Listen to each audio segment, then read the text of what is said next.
예. 의인과 악인, 슬기로운 자와 미련한 자, 또 지혜로운 자와 어리석은 자가 계속 대조되면서 참 지혜가 무엇인가를 우리에게 교훈하는 말씀입니다. 1절에 보면 이 교만과 완고함이 패망을 가져오는 근본 원인이다 하는 것을 말씀하죠. 자주 책망을 받으면서도 목이 곧은 사람. 예. 책망을 받으면, 그것도 자주 받으면 자기의 잘못을 깨닫고 이렇게 돌이켜야 될 거 아니겠습니까? 그런데도 이 목이 곧은 사람은, 목이 곧다는 것은 완고하다는 거죠. 강팍하다는 거죠. 또 교만하다는 거죠. 이런 사람은 갑자기 패망을 당하고 피하지 못하리라. 예.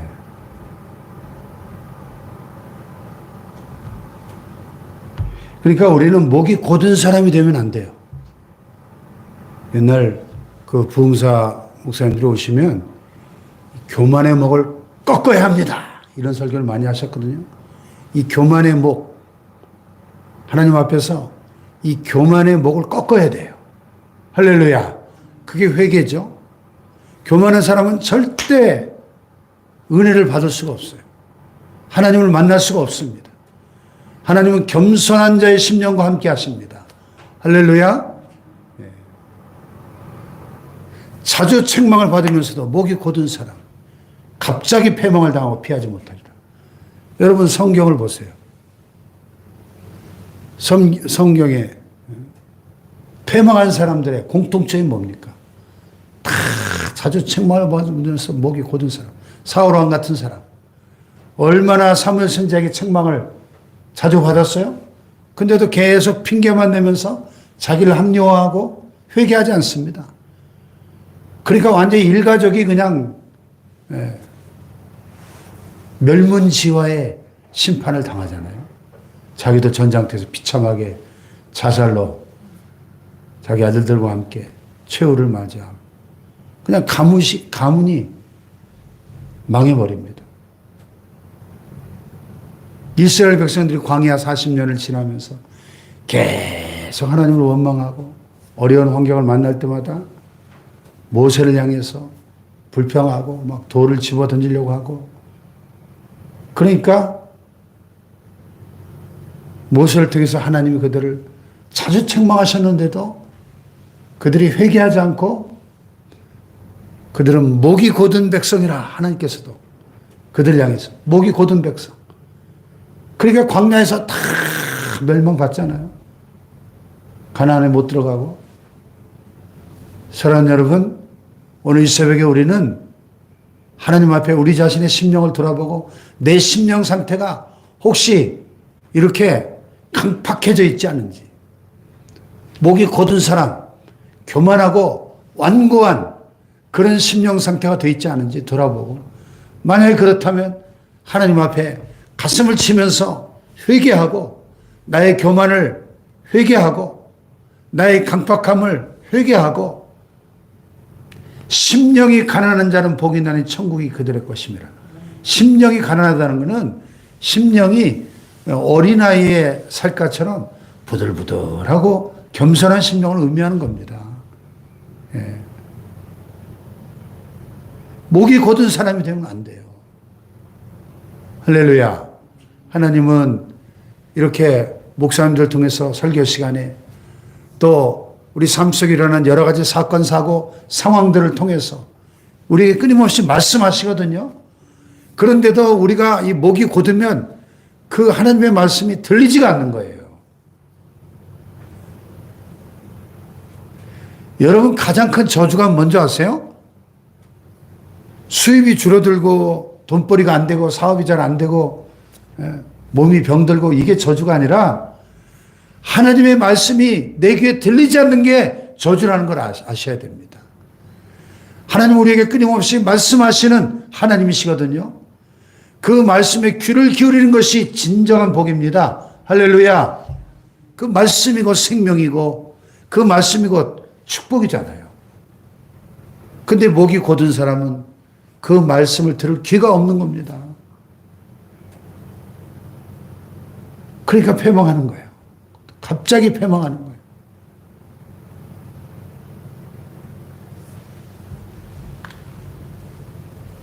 이절에 보니까 의인이 많아지면 백성이 즐거워하고 악인이 권세를 잡으면 백성이 탄식하느니라. 그렇죠. 하나님을 경외하고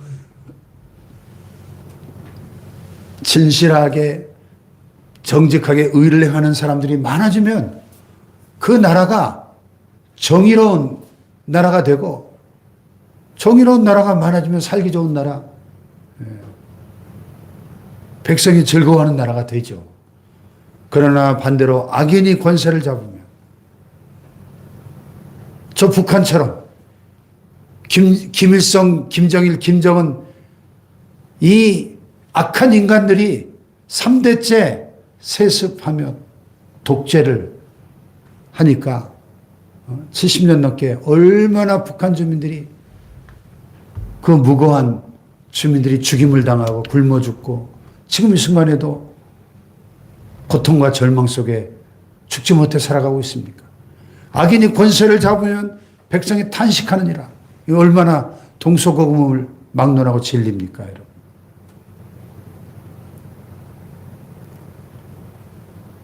또 총선이 다가오고 있는데, 그러니까 우리 믿는 사람들은 선거도 잘해야 돼요, 선거도. 예. 정말 기도하면서 하나님의 뜻이 어디에 있는가? 어떤 지도자를 뽑아야 될 것인가? 이거 우리 국민들에게 책임이 있는 거예요.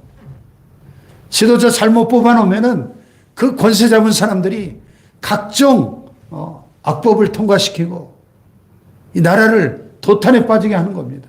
그 선거를 잘해야 돼요.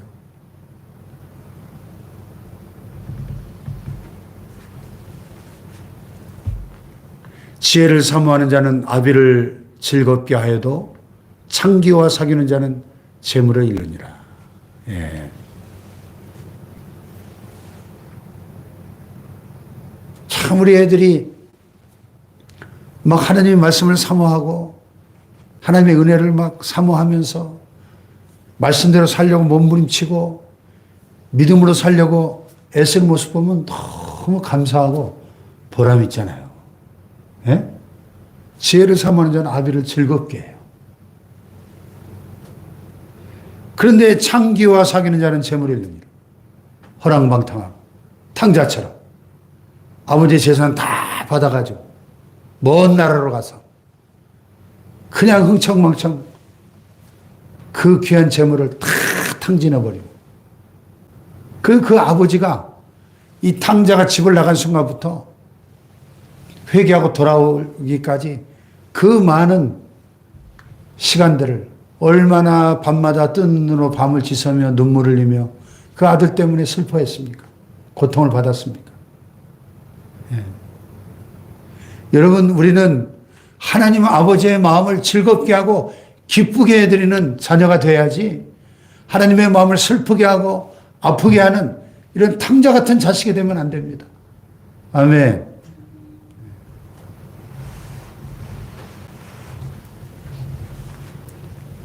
4절, 왕은 정의로 나라를 견고하게 하나 뇌물을 억지로 내게 하는 자는 나라를 멸망시키느니라. 그렇죠. 여러분, 나라의 기초가 뭐예요? 나라가 부강한 나라로 견고하게 발전해 가려면 정의로운 사회가 기초가 돼야 돼. 정의로운 사회. 정의로운 사회가 돼야 모든 백성들이 행복한 나라에서 번영을 누릴 수 있는 겁니다, 여러분. 근데 뇌물을 억지로 내게 하는 자는 나라를 멸망시킵니다. 이 부패 지수가 높은 나라들. 전 세계적으로 세계 지도 쫙 펴놓고 말이죠. 부패 지수라는 게 있어요. 한 나라에 이 부정과 비리와 이런 뇌물수수, 이런 불법적인 사건들이 얼마나 자주 일어나는가, 그 정도에 따라 그 부패 지수를 측정하는 일들이 있는데, 우리 대한민국 사회가 몇 등이 나갈 것 같아요? 네. OECD 국가들 중에 거의 꼴찌예요, 우리나라가. 이 부패 지수가. 많이 깨끗해졌다고 하는데도 여전히 OECD 국가들 중에 이 부패 지수가 거의 꼴찌라니까요, 우리 대한민국 사회가. 참 부끄러운 일입니다. 이렇게 많은 교회들이 있고 하나님을 섬기는 백성들이 이렇게 수백만 명이 있는데도 여전히 우리 대한민국 사회는 참 부패한 사회예요.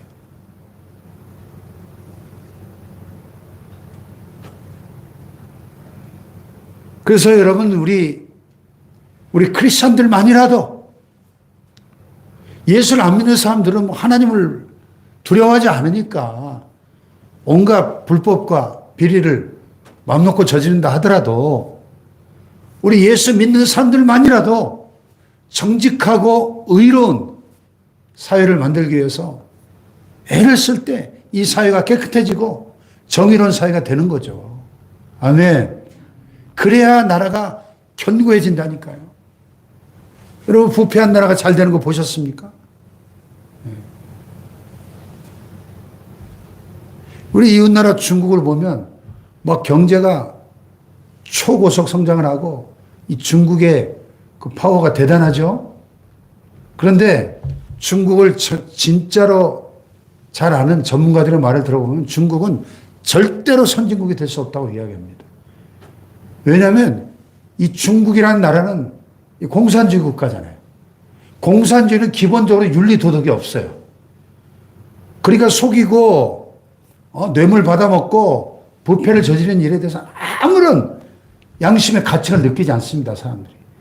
그러니까 얼마나 부패한 사회인지 몰라요, 이 중국이라는 나라가. 예.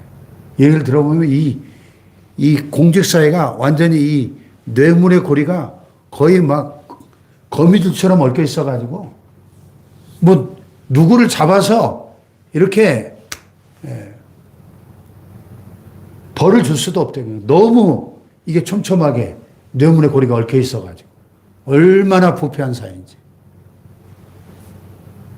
여러분, 정의가 사라지고 그렇게 부패한 사회는 절대로 견고하게 선진국으로 발전해 갈 수가 없는 거예요. 미국이나 유럽의 이 잘 사는 나라들 선진국들 보세요. 얼마나 깨끗한지 모릅니다. 사회가 투명하고. 벌써 이 정직이 다 이 기초가 되어 있어요.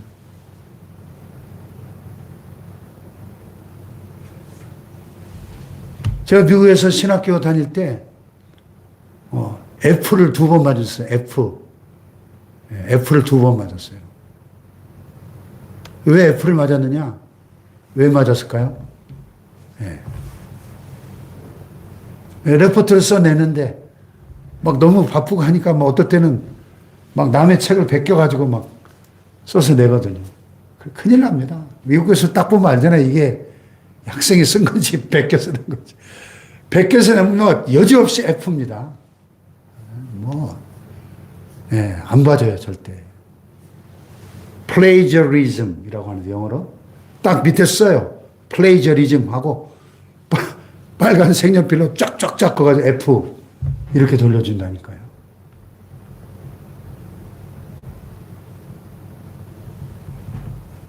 달라스신학교 석사과정 할 때도 기독교 교육이라는 과목을 듣는데 마지막 페이퍼를 내야 되는데 막 다른 시험도 많고 막 너무 바쁘니까 이거를 그냥 막 적당히 막 짜집기 해가지고 막 베껴서 내버렸어요. 그랬더니 그것도 F. 야, 그래서 그 한 과목 때문에 졸업 못할 뻔했어요. 그래서 그 과목을 재수강해가지고 간신히 C로 간지 턱걸이로 그냥 패스는 했는데, 그 한 가지만 놓고 봐도 미국이 얼마나 정직한 사회인지 몰라요. 이 미국 사회가 지금 뭐 많이 타락했다 그래도 아직까지는 이 기독교 정신 위에 세워진 나라이기 때문에 사회 전체에 이런 정직이 얼마나 이게 이 국민들의 의식과 그 생활 속에 깊이 뿌리 내리고 있는지 몰라요. 아주 정직한 사회입니다. 투명하고. 왕은 정의로 나라를 견고하게 한다.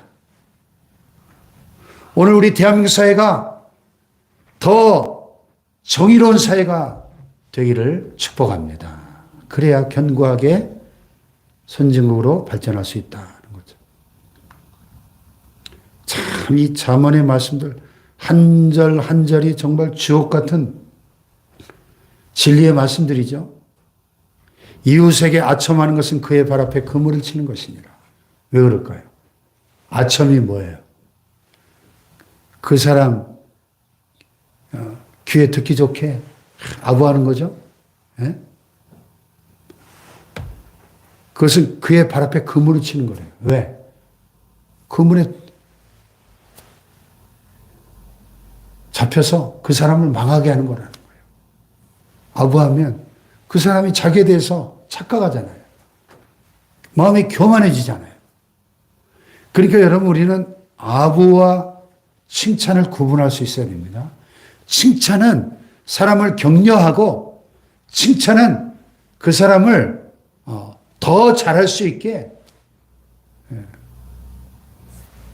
달리는 말에 채찍을 가는 것처럼 칭찬은 굉장히 유익하고 꼭 필요한 것이지만은 이 아첨하는 것, 아부하는 것은 이것은 그 사람을 망하게 하는 것이다.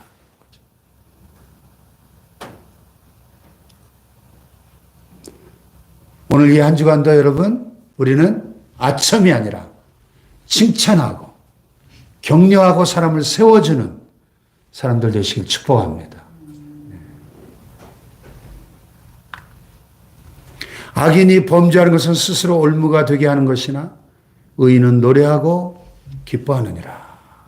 예. 악인과 의인의 삶이 너무나 선명하게 대조되어 있지 않나요? 악인이 범죄하며 막 죄를 먹고 마시는 거, 그것은 스스로 올무가 되게 해요. 스스로. 누가 올무를 치는 게 아니라 자기 스스로 지금 파멸에 올무와 덫을 놓는 삶을 사는 것이라는 거예요. 반드시 걸려 넘어지고 망한다. 겁니다. 죄가 많은 곳에 반드시 멸망이 따라오는 거예요. 죄의 싹은 사망이니까.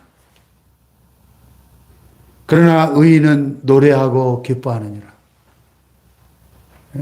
하나님의 법에 따라 살아가는 의인은 그의 삶 속에 노래하고 기뻐할 일들이 많아지는 거예요. 할렐루야. 여러분, 의인의 삶이 되기를 축복합니다. 의인의 삶. 오늘 말씀의 제목을 보니까 의로운 통치자와 백성이 기쁨으로 노래하는 나라. 오늘 우리 대한민국 사회가 이런 나라가 되기를 축복합니다. 의로운 통치자와 백성이 기쁨으로 노래하는 나라. 오늘 우리 개개인의 삶이 의로운 삶이 될 때, 우리 대한민국 사회가 정의의 기초 위에 세워진 나라가 될 때, 이 대한민국은 기쁨으로 노래하는 나라가 될 것이다 하는 것입니다. 할렐루야. 그래서 이 나라와 민족을 위해서 우리는 기도해야 되고요.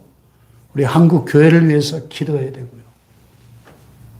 또 우리 한 사람 한 사람이 이 하나님의 말씀에 이 진리의 기초 위에 우리의 삶을 세워가도록 더욱 힘쓰는 의로운, 오늘 여기 본문이 말씀하는 의인들 되기를 힘쓰는 저와 여러분 되시길 축복합니다.